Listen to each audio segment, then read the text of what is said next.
हिंदुस्तान की 25 करोड़ जनता गरीबी रेखा से बाहर हो चुकी है। बहनों भाइयों, आज तक भारत के इतिहास में कभी ऐसा नहीं हुआ है। यह मैं नहीं कह रहा हूं, यह नीति आयोग कह रहा है। 25 करोड़ लोग गरीबी के संकट से बाहर हो चुके हैं। और यकीन दिलाता हूं, इस बार मोदी जी के नेतृत्व में आप सरकार बनाइए। बहनों भाइयों, हिंदुस्तान में हम लोग एक भी गरीब नहीं रहने देंगे, एक भी गरीब नहीं रहने देंगे। यह हम लोगों का वादा है। अगर कर्ज माफी से किसान का जीवन मुक्त होता है, मदद होती है, तो बिल्कुल करना चाहिए। लेकिन क्या हुआ है, इस देश में पहले भी सरकारों ने, देवीलाल जी के जमाने में भी कर्ज माफी की थी। 2008-9 के चुनाव जीतने के लिए भी कर्ज माफी की गई थी। बार बार कर्ज माफी करने के बाद भी ऐसी क्या कमी है व्यवस्था में कि किसान कर्जदार बन जाता है और सरकार को चुनाव और कर्ज माफी का सरकार चलाना चलता है।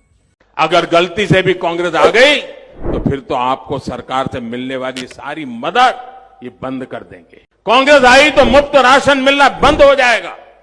कांग्रेस आई तो मुफ्त इलाज मिलना बंद हो जाएगा।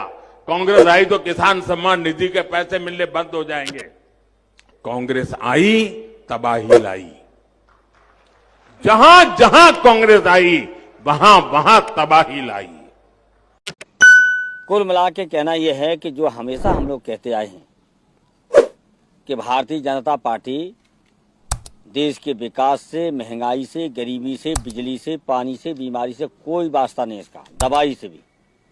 केवल इनको हिंदुत्व का नारा देके हिंदू राष्ट्र बनाने का है।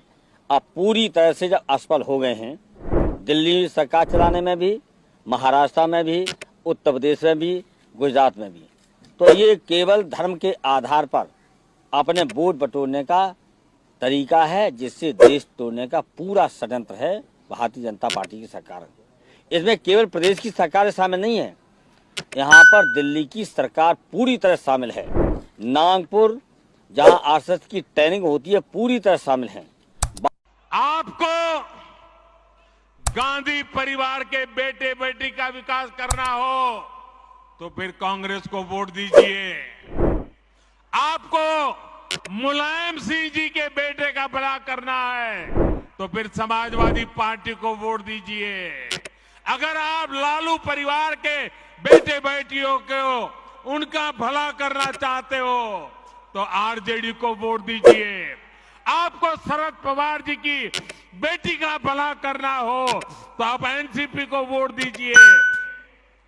आपको के चंद्रशेखर राव की बेटी का भला करना हो तो आप बीआरएस को वोट दीजिए। लेकिन मेरे देशवासियों, मेरी बात ध्यान से सुनिएगा। अगर आपको अपने बेटे का, अपनी बेटी का, अगर आपको अपने परिवार के बच्चों का भला करना है तो आप वोट भाजपा को दीजिए।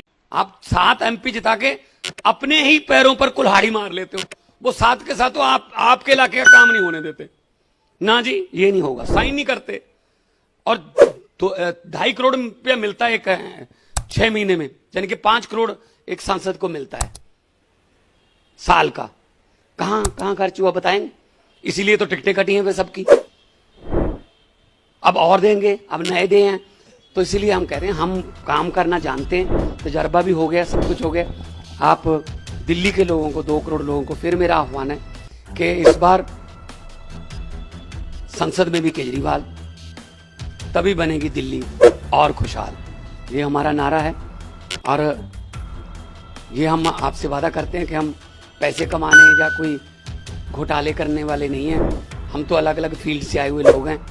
जनता की सेवा जितनी मर्जी करवा लो, उसके लिए हम थकते नहीं हैं। हर खबर पाइए सीधा अपने मोबाइल पर।